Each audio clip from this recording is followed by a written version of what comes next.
When working with families from diverse backgrounds, I attempt to foster cultural humility by asking questions and being willing to listen to the answers.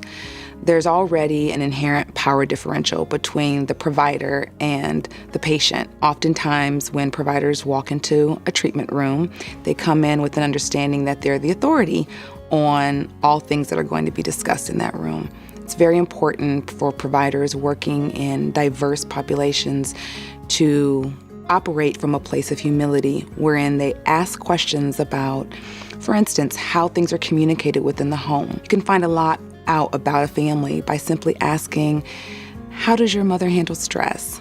How do you know when you've upset your father? How do you guys talk about feelings? Things of that nature that allow them to be the authority over their own experiences, and not to have a provider-patient relationship where they feel as if they're reporting something that happened in their home versus having a dialogue about how things operate in their world.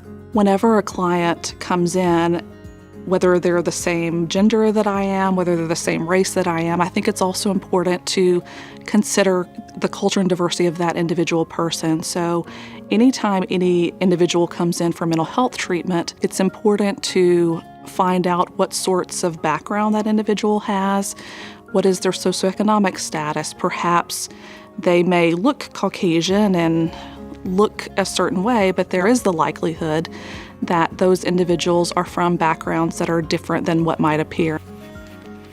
Please answer a few questions about topics covered in this lesson.